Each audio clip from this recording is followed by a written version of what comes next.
He didn't break the glass. He didn't shatter protocol in public. He just leaned forward, smiled for the camera, and slipped something ancient into his coat. It was supposed to be a quiet tour. No press conference, no podium, just a private viewing of a ceremonial artifact older than the country he once led. But when Donald Trump passed the sovereign's key, an object held only by monarchs, he didn't ask permission. He just reached. And 12 minutes later, something inside his coat made a sound that no one else recognized, except one man, a royal guard who saw the shift, heard the tap, and knew, before anyone else, that power was trying to pocket legacy. What happened next didn't involve handcuffs or headlines, just one silent standoff, and a key that would never leave the palace again. Now, before we show you the moment that stopped a world leader at the door, tell us in the comments where you're watching from. Hit that like button, subscribe, and turn on the bell icon, because this time it wasn't about politics, it was about duty. And someone finally said, "Not here." The morning light filtered softly through the east windows of Buckingham Palace, striking the marble floors like gold ribbons unfurled across centuries of history. The air was still, too still for a weekday morning, because the palace had been cleared for a private tour. No public schedules, no red carpets, just one discreet guest, and the small army required to make him feel alone. Sergeant Nolan Hargrave adjusted the cuff of his white glove and looked down the long corridor of the royal passage chamber. His post was silent as ever, flanked by tall portraits of monarchs and a single glass display case containing an object few civilians ever saw in person, the sovereign's key. It wasn't meant to open anything anymore. Once, centuries ago, it had turned the locks of coronation vaults beneath Westminster. Now it stood for something else: continuity, authority, the quiet idea that even power itself needed permission. At the far end of the chamber, Lady Eleanor Reeves, the palace's senior historian and custodian of ceremonial artifacts, bent carefully over the case. She was middle-aged, composed, and fiercely protective of her domain. A velvet tray lay beside her, bearing the key, golden, slender, inlaid with a single sapphire near its head. She had removed it only to recheck its documentation for that day's inspection. "Everything still in order, Sergeant?" she asked, without looking up. "Yes, ma'am." Her tone softened. "We'll have visitors soon. The Marshal wants this display to look immaculate for the cameras." Visitors. He already knew who. The name had passed down the corridor earlier that morning: Donald Trump. No entourage of politicians this time, just his press aide, and one photographer cleared for the visit. A courtesy viewing, the memo said, before an afternoon summit at Lancaster House. Hargrave exhaled slowly, the faint scent of polish and old wood filling his lungs. He'd guarded rooms filled with diamonds, relics, even the crown itself, but the key felt different. Ordinary eyes saw a prop. Trained eyes saw the signature of sovereignty. Bootsteps echoed faintly. Voices down the hall, low, American, confident. Lady Reeves straightened, adjusting her spectacles. The Marshal's voice carried from the anteroom. "Show time!" Hargrave took his place beside the case, motionless, the mirrored gold of the sovereign's key catching the first glint of morning. For now, the world was still in order. But in the next hour, someone would test whether it stayed that way. The morning light filtered softly through the east windows of Buckingham Palace, striking the marble floors like gold ribbons unfurled across centuries of history. The air was still, too still for a weekday morning, because the palace had been cleared for a private tour. No public schedules, no red carpets, just one discreet guest, and the small army required to make him feel alone. Sergeant Nolan Hargrave adjusted the cuff of his white glove and looked down the long corridor of the royal passage chamber. His post was silent as ever, flanked by tall portraits of monarchs and a single glass display case containing an object few civilians ever saw in person: the sovereign's key. It wasn't meant to open anything anymore. Once, centuries ago, it had turned the locks of coronation vaults beneath Westminster. Now it stood for something else: continuity, authority, the quiet idea that even power itself needed permission. At the far end of the chamber, Lady Eleanor Reeves, the palace's senior historian and custodian of ceremonial artifacts, bent carefully over the case. She was middle-aged, composed, and fiercely protective of her domain. A velvet tray lay beside her, bearing the key, golden, slender, inlaid with a single sapphire near its head. She had removed it, only to recheck its documentation for that day's inspection. "Everything still in order, Sergeant?" she asked, without looking up. "Yes, ma'am." Her tone softened. "We'll have visitors soon. The Marshal wants this display to look immaculate for the cameras." Visitors. He already knew who. The name had passed down the corridor earlier that morning. Donald Trump. No entourage of politicians this time, just his press aide, and one photographer cleared for the visit. A courtesy viewing, the memo said, before an afternoon summit at Lancaster House. Hargrave exhaled slowly, the faint scent of polish and old wood filling his lungs. He'd guarded rooms filled with diamonds, relics, even the crown itself, but the key felt different. Ordinary eyes saw a prop. Trained eyes saw the signature of sovereignty. Bootsteps echoed faintly. Voices down the hall, low, American, confident. Lady Reeves straightened, adjusting her spectacles. The Marshal's voice carried from the anteroom. "Showtime!" Hargrave took his place beside the case, motionless, the mirrored gold of the sovereign's key catching the first glint of morning. For now, the world was still in order, but in the next hour, someone would test whether it stayed that way. The anteroom doors opened with a muted click, and a faint gust of winter air slipped in with the visitors. Donald Trump entered first. Broad, assured, the kind of presence that filled a corridor before words did. Behind him came his aide, a nervous young man balancing a folder, and a photographer wearing credentials that had been checked 3 separate times. "Beautiful place," Trump said, his voice echoing lightly off the stone archways. "You can smell the history." Sir Geoffrey Wainwright, the palace marshal, followed 2 paces behind, smile polite, posture careful. "Indeed, Mr. President, this corridor houses several symbolic artifacts, including—" "The key," Trump interrupted, pointing toward the display. "That's the one I heard about, the one the king uses for the big occasions." Lady Eleanor Reeves inclined her head respectfully. "The sovereign's key, sir. It's a ceremonial object dating back to 1838. It no longer functions as a mechanism, but represents the formal authority of the crown." Trump stepped closer, his reflection merging with the glass. "So it's the key to the palace?" "To what the palace means, sir," she corrected gently. He grinned. "I like that. Symbolism. But tell me, can I hold it?"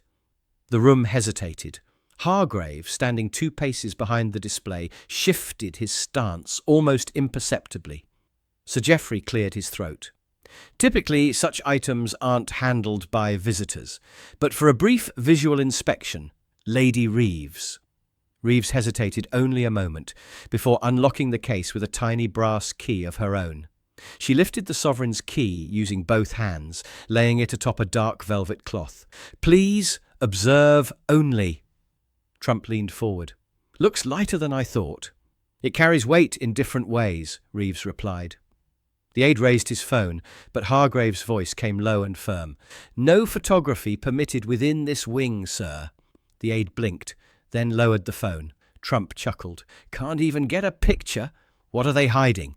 "Preservation protocols, sir," the Marshal said smoothly. "The artifacts are under controlled light conditions." "Right," Trump said, drawing the word out. He bent lower, eyes narrowing at the sapphire inlay. "That real?" "Yes, sir." "Expensive piece for a key. You could trade this for half a golf course." No one replied. After a moment, Trump straightened, brushing invisible dust from his cuff. All right. Don't look so nervous. I was kidding." He gave a broad smile, but Lady Reeves's expression didn't soften. She replaced the key inside the glass, locking it again with quiet precision. The photographer took one sanctioned picture of Trump standing beside the case, hands folded neatly before him. Then, as the group began to move on, Hargrave caught the faintest sound, a metallic tick, like something brushing brass. It was small, almost swallowed by the shuffle of their shoes. He scanned the case. The key sat perfectly aligned on its velvet rest. Maybe nothing. Still, he catalogued it mentally, as guards were trained to do. Trump clapped the marshal lightly on the shoulder as they walked toward the next archway. "You've got some nice antiques here, Geoffrey, though I've got to say, if that key really locks the front door, I'd better keep it. Never know when I might drop by unannounced." The laughter that followed was polite but strained. Hargrave didn't laugh. He watched the group vanish into the next room, eyes flicking once more toward the case. The key gleamed back, perfect, still, unbothered. But somewhere beneath that calm reflection, the guard's instinct whispered. Something had just shifted. The tour continued with the smooth choreography of a palace accustomed to showing just enough. Trump moved through the adjoining rooms like a man touring a hotel he already owned, pausing for comments, cracking jokes, gesturing to furniture as if appraising it for resale. The photographer trailed behind, occasionally snapping wide shots with a low shutter. Lady Reeves remained composed but vigilant. She'd stayed near the rear of the group, mentally counting every item that had been exposed during the ceremonial walkthrough. When the group crossed into the blue tapestry room, she paused at a corner alcove to update her ledger. 3 lines in, her pen halted. The tray. The velvet tray inside the Sovereign Key's display case. She had laid the key down carefully, and just before replacing it, she'd rechecked the ring at the top, an engraved gold loop that once secured the key to a coronation ribbon. It had been there, intact, but now, just now, she remembered a strange angle, a faint shift. Something about the curve of the cloth had looked different when she locked the lid. She moved quickly, retracing her steps down the corridor. Meanwhile, Hargrave remained in silent motion 2 rooms behind the group, rotating angles for visibility. From his vantage point near a tapestry alcove, he noticed something else. Trump's coat. It was buttoned differently now, not the looser hang it had when he entered. His right side was pulled tighter, his left hand occasionally brushing the fabric near his ribs. Subtle, but enough to narrow Hargrave's attention. Trump adjusted his lapel again as he leaned toward a portrait. That's when the sound returned. Clink. Faint, irregular. Not the dull sound of keys or coins. It was crisper, denser. Hargrave's eyes narrowed. Across the corridor, Reeves appeared beside him, her voice barely above breath. "Sergeant, the key's top ring is gone." He didn't respond immediately. Then, "Confirmed?" "I checked it myself. It was intact. It's not now." Hargrave's hand went to his comms earpiece. "Control, possible item discrepancy from ceremonial display. Item ID, Sovereign 9 Bravo. Advising visual tracking of guest movement. No engagement without confirmation." The reply crackled back. "Logged. Maintain observation. Marshal en route." Hargrave's gaze returned to Trump, who now stood before a case of historic royal medallions, arms crossed. His thumb tapped gently at his coat's inner lining. And then another clue, a flash of movement. As Trump leaned forward to examine a display, the fabric of his coat creaked. A slight bulge rose beneath the right breast pocket, irregular in shape, rectangular, slightly curved at the edge. Reeves spoke again, voice thin with certainty. "That's not his." Hargrave nodded once. No emotion. Just confirmation. Then he moved, taking the long route toward the next room's exit archway, ensuring that he would arrive just before the group attempted to leave the ceremonial wing. His gait remained measured, almost casual, but in his mind a switch had flipped. This wasn't a misunderstanding anymore. This was containment. He passed through the Hall of Arms, eyes scanning reflections in the glass. Every object had its place. Every sound had its signature, and whatever was pressing against the inner lining of Trump's coat, it didn't belong there. Not by invitation, not by permission, not by any stretch of procedural logic. And now it was Sergeant Nolan Hargrave's duty to stop it, without ever raising his voice. The next chamber, the Grand Gallery opened into light, Tall ceilings, crystal sconces, and portraits that watched centuries of power drift by. It was the kind of room designed to impress, and Trump was treating it exactly that way. Chin high, chest forward, voice carrying. I've seen a lot of places, but this has class. America should do something like this. Real tradition. No one answered. The Marshal smiled faintly as though duty required it. Lady Reeves kept close to the rear, eyes trained not on the paintings but on Trump's coat. Hargrave entered silently from the side door near the east balcony. His boots barely whispered against the marble. He positioned himself just beyond the line of a chandelier's reflection, where he could watch every movement without intruding. Trump moved toward a row of glass cases containing royal insignias. As he leaned in, Hargrave noticed his left arm tighten, almost subconsciously. The coat shifted. Something within pressed faintly against the outer fabric, a small, solid curve beneath the lapel. And then came the sound. Tap. Barely audible. A hollow metallic note as Trump's elbow brushed the side of the case. To most it would have sounded like a button strike or a belt buckle. But to a guard who'd spent 15 years hearing every acoustic nuance of regalia metalwork, it was unmistakable. That wasn't brass or copper. It was gold. Specifically, gold inlaid on a hollow tube, a tone only the sovereign's key produced when it was moved against glass. Hargrave didn't move, didn't even shift his gaze. He simply adjusted his posture slightly, activating the small body camera embedded in his jacket button. Lady Reeves had seen the twitch too. Her fingers clenched around the corner of her folder. "Marshal," she whispered, "it's in his coat, it must be." The Marshal's lips barely moved. No direct confrontation in open chamber. Reeves exhaled through her nose, frustrated. "Then you'll let him walk out with it?" The Marshal gave a small shake of his head. "The guard won't." Hargrave received the order in his earpiece seconds later. Tier 1 containment. Intercept at transition corridor. No escalation unless object is confirmed. The gallery's tone changed as the group moved toward the exit. Staff stood a little straighter. Conversations died mid-sentence. The photographer lowered his camera without instruction. Trump, oblivious or pretending to be, gestured toward a large portrait of Queen Victoria. "Now this lady had the right idea," he said loudly. "Kept things under control." No one laughed. As they approached the long, arched corridor leading toward the main vestibule, Hargrave adjusted his path. He took the outer hall, moving parallel behind a line of pillars, until he emerged ahead of them at the corridor mouth. The architecture here worked in his favour. Narrow enough to limit movement, bright enough to expose every gesture. He checked the reflection in the glass doors at the far end. Trump's right hand was now inside his coat pocket, thumb grazing the fabric in slow circles. The movement wasn't nervous, it was protective.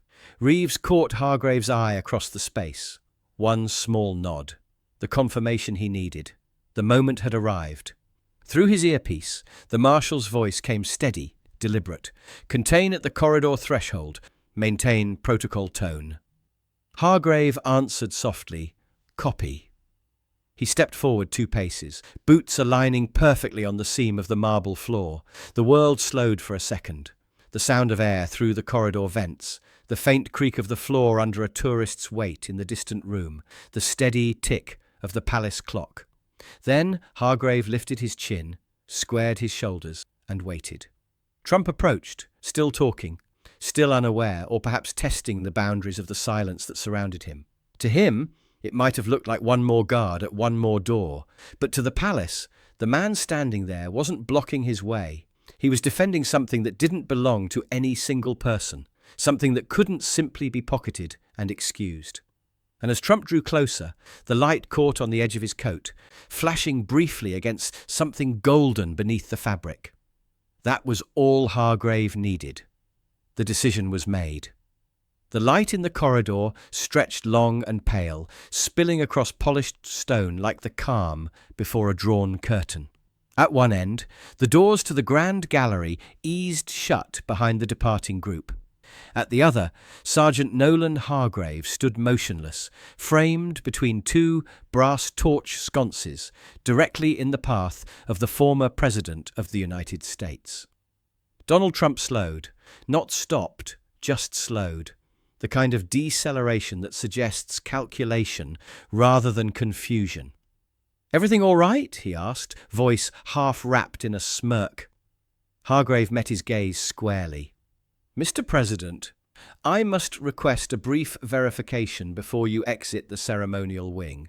Trump's brow lifted. Verification of what? The Marshal stepped up beside Hargrave, calm but firmer now. "An inventory item appears displaced during the tour. A small component, likely handled in error. We'd like to verify that it's accounted for." Trump let out a chuckle and turned to his aide, who looked more panicked than amused. "They think I stole something. Can you believe this?" Hargrave didn't move. His voice was even.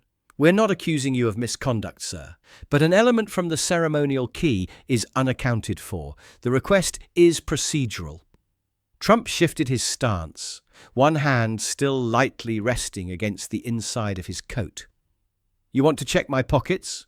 "Your coat only, sir," the Marshal said. "It will take seconds." For a moment the corridor held its breath. Behind Trump, Lady Reeves stood near the arched entrance, her lips pressed tight. Two aides flanked the hall's edge. One had already stepped slightly back, unsure whether to intervene or vanish. Trump exhaled loudly, made a show of rolling his shoulders. "Fine. You want the coat?" He unbuttoned it slowly, then slid it off his arms with practiced showmanship. "Here you go. Be gentle, it's tailored." He draped it neatly over his left arm. That's when it happened. Clink. Something small and solid hit the floor. A gold ring, about the size of a thumbprint, with a thin, frayed ribbon still threaded through its centre. It spun once on the marble, wobbled, and rolled to a stop against Hargrave's boot. Silence dropped over the corridor like a velvet curtain. Trump looked down at it, then back up. "Well, would you look at that?" The Marshal didn't speak. Lady Reeves stepped forward slowly, bending to collect the object with gloved hands. She held it aloft, fingers steady, eyes locked on the engraving. "The clasp ring," she said softly. "The one affixed to the sovereign's key." Trump's smile flickered. "It must have come off during the photo. I picked it up, thought it was just part of the tray." Reeves didn't reply. She was examining the ring with reverent precision, noting the clasp bend, the threading marks on the ribbon, the light scratch along the edge. "It's original," she said. "Unmistakable." Trump gestured loosely. "I didn't realize it was separate. No one said anything." Hargrave's voice came low, unflinching. "The clasp was intact when the key was removed from its case. It was visually verified at 9:42 a.m. Trump's aide stammered. We didn't hear anything fall. He didn't pocket anything. He just..." "No one's being charged with misconduct," the Marshal said quickly, carefully. "But the object was outside protocol. We are now required to document and resecure it under emergency custody procedure."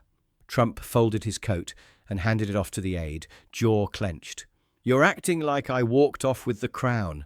"No, sir," Hargrave said calmly. "But the key isn't just an object, it's a record, and a record can't leave its chain." Lady Reeves placed the ring into a small velvet-lined box provided by one of the aides. She signed a temporary custody card, then passed it to Hargrave, who signed as receiving guard. The ritual was performed without drama. No shouting, no confrontation, just the slow, deliberate movement of hands over tradition. Trump adjusted his cuffs, forced a grin toward the Marshal. "Well, hope that makes everyone happy." "It restores order, sir," the Marshal replied. Hargrave stepped aside silently, allowing the corridor to clear. The moment had passed, but the sound of that ring hitting marble still lingered in every corner of the hall, because now the room and everyone in it knew exactly how close that key had come to crossing a line it never should have approached. The tension didn't vanish when the ring was retrieved. It just changed form, slipping beneath the surface of formalities where all real palace consequences lived. The photographer had been quietly escorted out. The aide looked pale, and Trump, though outwardly composed, had gone quiet in the way only a man bruised by protocol could be. Lady Reeves remained at Hargrave's side as the Marshal reviewed the custody documentation. "We'll need to verify the rest of the display," she said. "The key, the casing, the ribbon housing. If the clasp was detached, we can't rule out further damage." The Marshal nodded. "Do it now. The ceremonial wing is closed for the hour." Hargrave returned to the original chamber, the royal passage room, in lockstep with Reeves and a secondary custodian. The key still rested in its glass case, pristine at a glance. But when the lid was unlocked and the velvet lifted, a detail revealed itself. The ribbon, typically looped into a neat coil atop the inlay, was half unspooled. More importantly, the uppermost gold thread was broken. Reeves muttered under her breath. Snapped, not torn. She retrieved a magnifying lens, tilting the material gently under the light. He didn't just pick up the ring. He pulled it, forced it. Hargrave watched closely, saying nothing. That broken gold thread meant intent. You didn't accidentally pocket something and apply enough force to sever ornamental binding without noticing. The Marshal re-entered a moment later with a discreet envelope in hand. "Document this," he said. "Photograph the damage. I'll have the formal incident log started under Tier 2. "Should we escalate?" Reeves asked. He paused, then, "Not yet." Outside the ceremonial wing, Trump had been quietly asked to wait in the green anteroom, a drawing chamber typically reserved for pre-audience holding. It was comfortable, quiet, and, most importantly, equipped with silent surveillance. Hargrave arrived 6 minutes later. Trump was standing by the fireplace, sipping tea with exaggerated calm. He didn't look up immediately. "You again," he said eventually. "Should have figured." Hargrave didn't respond. He waited until the Marshal arrived behind him. Trump turned to face them both, posture straight. "Let me guess, another inventory check?" The Marshal remained formal. "Sir, we've confirmed the clasp was removed with enough force to damage the ribbon housing. That movement was unauthorized." Trump gave a half laugh. "I didn't break anything. It was loose." Hargrave stepped forward, not aggressively, not with rank, just presence. "You concealed the ring in your coat," he said, voice calm. "You held it through 3 rooms. You kept your hand on it. And when we approached, you attempted to control the narrative by removing your coat yourself." Trump's smile dropped slightly. "You're accusing me of stealing?" "No," Hargrave said, with slow finality. "I'm confirming what I saw." The Marshal continued, now with clipped precision. "This isn't a legal confrontation. It's a chain of custody matter. The sovereign's key is a national artifact. Removing any part of it without authorization triggers formal review. If this were a member of palace staff, suspension would be immediate." Trump scoffed. "I'm not palace staff." "No," the Marshal said, "which is why this will remain quiet, but it will remain logged." Trump set his teacup down sharply. "This is ridiculous. You're treating me like some pickpocket." Hargrave didn't blink. "You handled an item that has passed between monarchs for nearly 2 centuries. What matters isn't whether you intended to keep it. What matters is that you believed you could touch it at all without record." Trump opened his mouth, then closed it.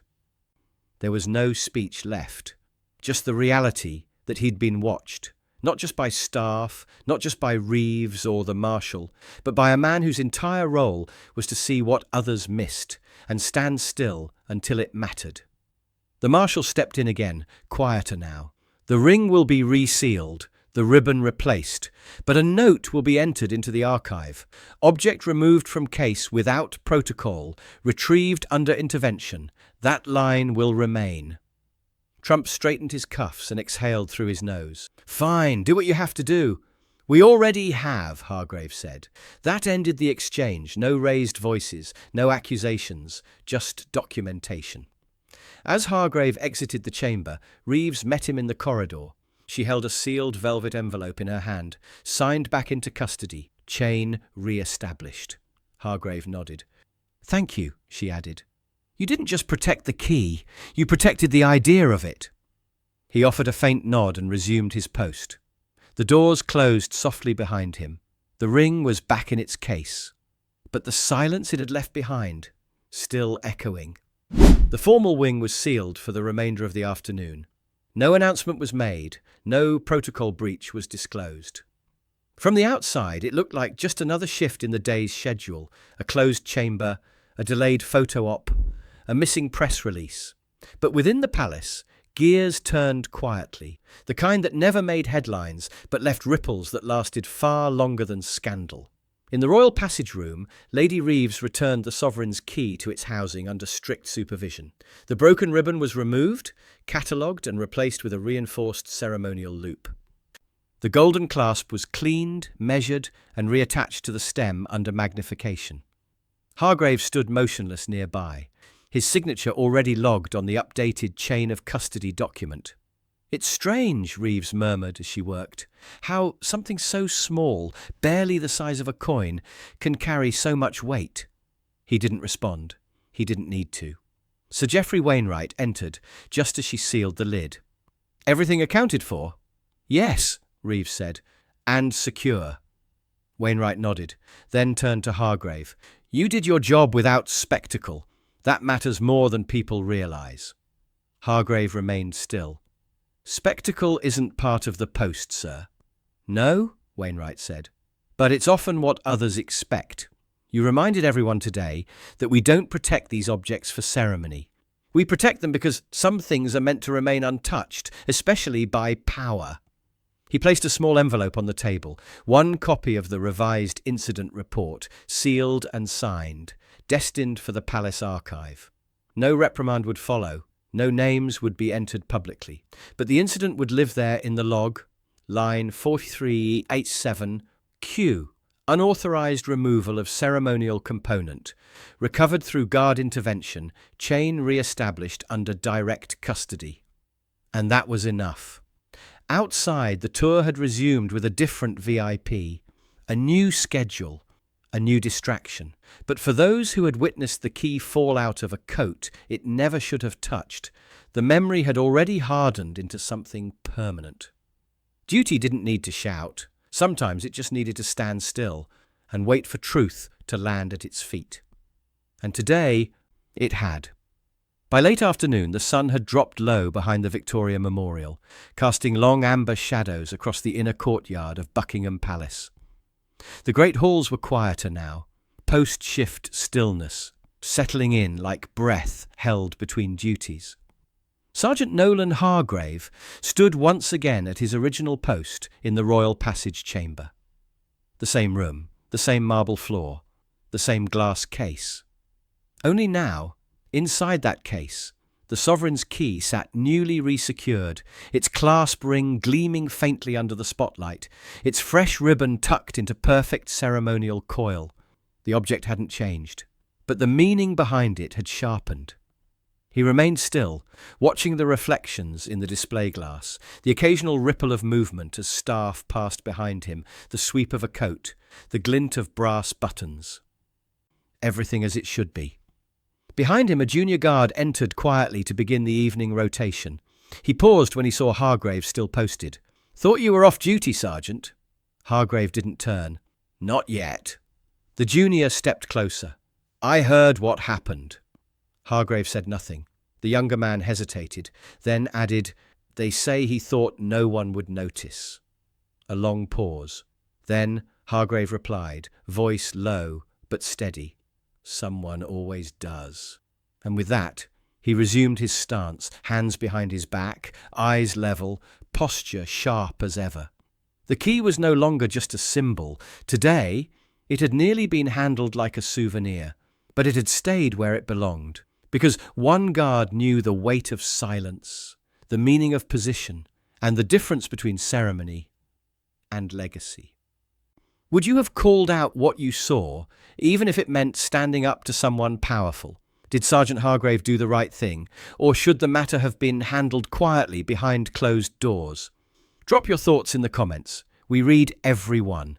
Make sure you're subscribed with the bell icon turned on so you never miss a story. If you believe duty still means something, even when no one's watching, hit that like button and share this video with someone who respects silent strength. Our other Royal Guard stories are already on screen. Go watch them next. And we'll see you tomorrow, same time, right here.